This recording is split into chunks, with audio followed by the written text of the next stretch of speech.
Okay, मेरे आने से पहले वीडियो स्टार्ट हो चुकी थी, वीडियो स्टार्ट हो गई है, आप लोगों ने पढ़ना स्टार्ट कर दिया या मेरे आने से पहले आप स्टार्ट कर चुके थे? देयर इज कंफ्यूजन ना। कंफ्यूजन कैसा है? कंफ्यूजन है मतलब कि आप समझ नहीं आ रहा है यहाँ पर हम पास्ट टेंस यूज़ करेंगे, हो चुका था काम, या पास्ट परफेक्ट यूज़ करेंगे या प्रेजेंट परफेक्ट यूज़ करेंगे, है ना कंफ्यूजन। और आज आपके इसी कंफ्यूजन को दूर करने के लिए आ गई हूँ मैं। Hello friends, I am Preeti, your host and educator. I hope you all are doing well and your health is also going well, right?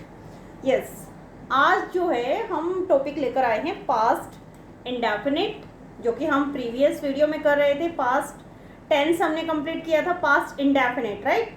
Past indefinite and present indefinite का टॉपिक जो है हमने कॉन्सेप्ट क्लियर किया था। आज उसी से relate करते हुए, यानी पास्ट इंडेफिनिट मैंने बताया था जो काम आपका हो गया है ना, कंप्लीट हो गया है, उसके लिए हम पास्ट इंडेफिनिट यूज़ करते हैं। सेम एज मैंने अभी अभी बोला कि मेरे आने से पहले आप वीडियो स्टार्ट कर चुके हैं, अब ये वीडियो स्टार्ट हो चुकी थी, यानी मेरे आने का काम तो हुआ, उससे पहले का एक और काम हो चुका है, यानी एक ही टेंस के अंदर, एक ही सेंटेंस के अंदर दो दो काम। तो आपको पास्ट इंडेफिनिट और पास्ट परफेक्ट का जो कंफ्यूजन होता है, या कई बार बच्चों के माइंड में रहता है ऐसा कि हमें यहाँ पर डिड लगाना है, ओनली वर्ब सेकंड फॉर्म लगानी है, या हेड प्लस थर्ड फॉर्म लगाना है। तो इसी कंफ्यूजन को दूर करने के लिए आ गई हूँ आपकी होस्ट एंड एजुकेटर प्रीति। तो स्टूडेंट जो भी नए जुड़े हैं, वीडियो को लाइक कीजिए, चैनल को सब्सक्राइब कीजिए और stay connected till the end. चलिए स्टार्ट करते हैं। पास्ट इंडेफिनिट की अगर मैं बात करूँ तो पास्ट इंडेफिनिट में मैंने क्या बताया था आपको? पास्ट इंडेफिनिट इट मीन्स कि जहाँ पर काम हो गया है ना, जिसके एंड में आ, ए, ई, आया, गया, इस तरीके से आता है, तो वो होता है हमारा past indefinite tense, right? Past indefinite में हम क्या यूज करेंगे? वर्ब सेकंड फॉर्म V2 को यूज करेंगे।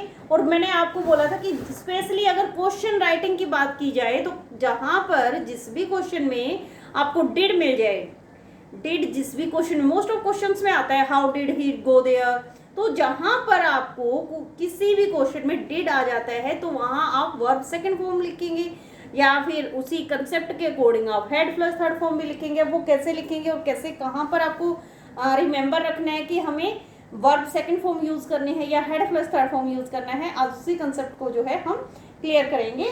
देखिए मैंने लिखा डिड और हेड का जो कंफ्यूजन है, यहाँ पर डिड है, ये हेड है हमारा, और हेड के साथ हम सबको पता है कि हेड प्लस थर्ड फॉर्म आता है।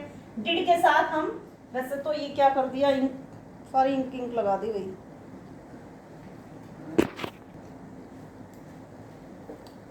ये देखिए डिड का जो कंसेप्ट होता है उसमें हम क्या यूज करते हैं? Past simple. पास्ट सिंपल के लिए हम डिड यूज करते हैं। और हेड प्लस थर्ड फॉर्म कहाँ आती है? हमारी पास्ट परफेक्ट में आती है। इनके साथ ना कुछ वर्ड्स हैं जो आपको याद रखने हैं। जैसे अगर डिड की बात की जाए, यानी पास्ट सिंपल की बात की जाए, तो पास्ट सिंपल में कौन कौन से वर्ड्स आते हैं?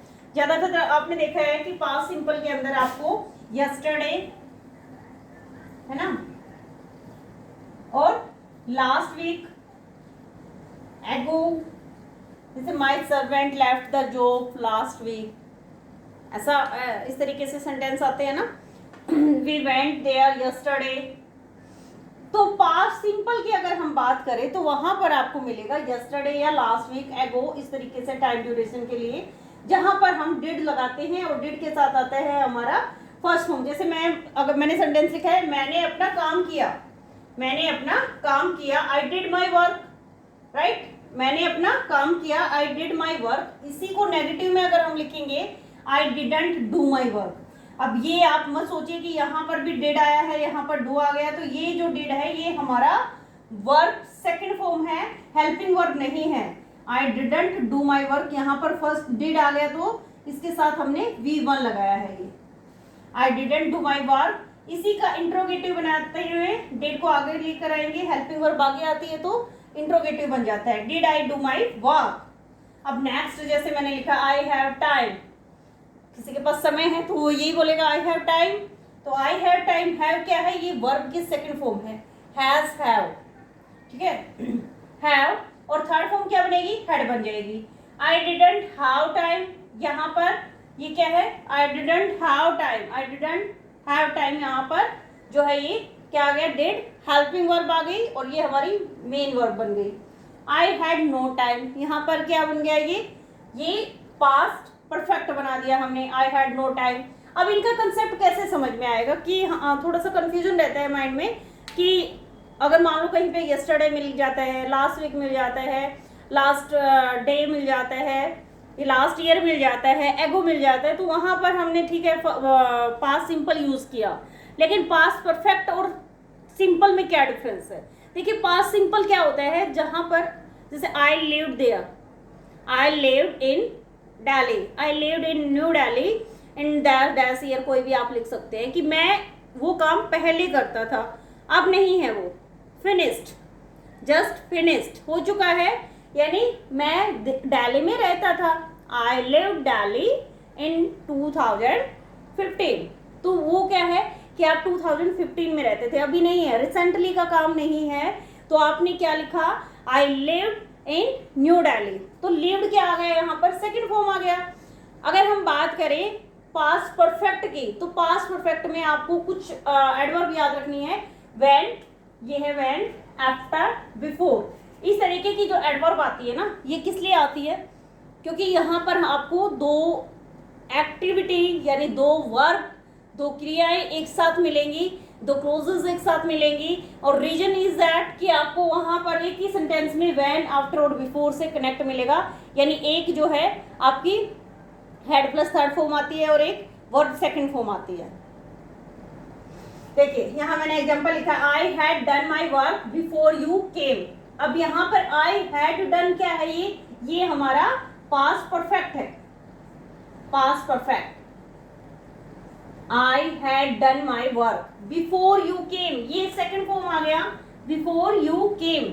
अब सेकंड फॉर्म आया तो ये पास्ट, यहाँ पर देखिए एक ही सेंटेंस में अगर आपको दो क्रियाएं मिल रही है, किसी भी एक सेंटेंस में अगर आपको दो काम एक साथ, दो एक्शन एक साथ होते हुए दिखाई दे रहे हैं, और वहां पर आपको व्हेन, आफ्टर और बिफोर से कनेक्शन मिल रहा है उसी सेंटेंस में, तो आप हमेशा ध्यान रखिए कि उसमें आगे जो है आपका पास्ट परफेक्ट, एक जो एक्शन है वो आगे भी हो सकता है, पीछे भी हो सकता है। एक एक्शन आपको पास्ट परफेक्ट में मिलेगा और एक एक्शन आपको पास्ट इंडेफिनिट में, यानी एक एक्शन में आप वर्ब की सेकंड फॉर्म लगाएंगे और एक में हेड प्लस थर्ड फॉर्म लगाएंगे। क्लियर? अब यहाँ पे मैंने जैसे एग्जांपल लिखा, आई had done my work before you came. एक और एग्जांपल लिख लेते हैं,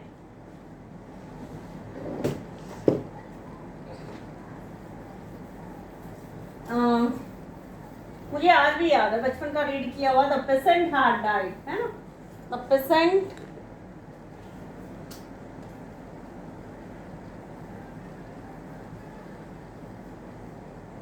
had died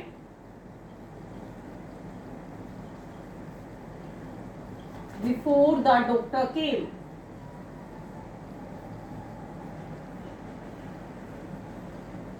Before the doctor came.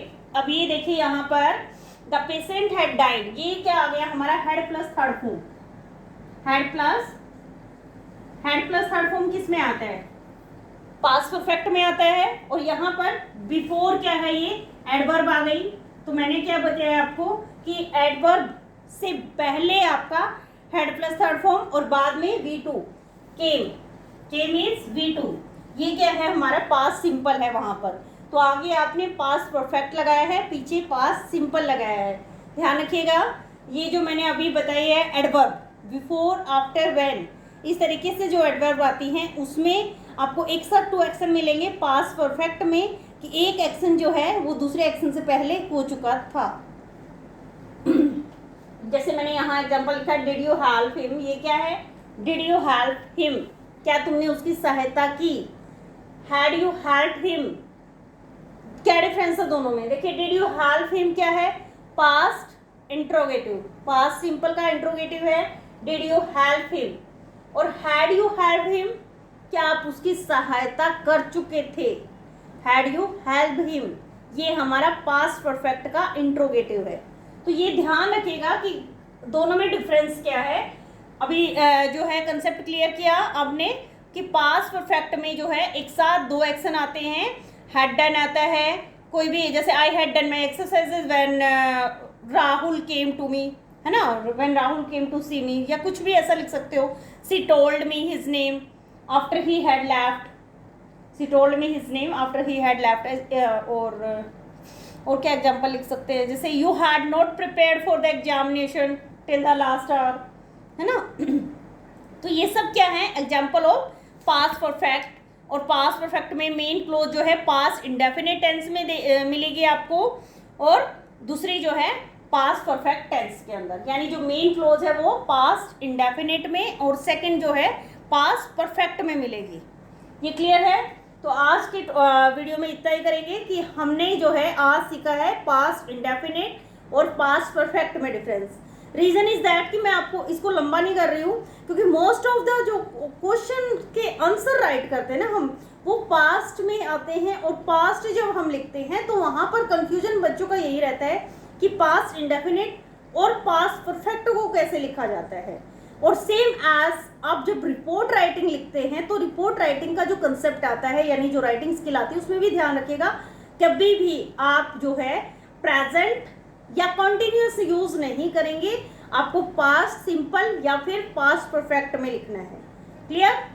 तो मिलते हैं नेक्स्ट वीडियो में नेक्स्ट टॉपिक के साथ। तब तक के लिए keep practice and practice makes a man perfect, ये हमेशा ध्यान रखिएगा। अब आपका जो है प्रैक्टिस का ही टाइम चल रहा है, एग्जाम ड्यूरेशन है। एग्जाम में जितनी आप बेस्ट प्रैक्टिस करेंगे, प्रैक्टिस से ही आपका जो रिजल्ट है वो बेटर आएगा। चलिए इसी होप के साथ मिलते हैं नेक्स्ट वीडियो में, तब तक के लिए बाय बाय।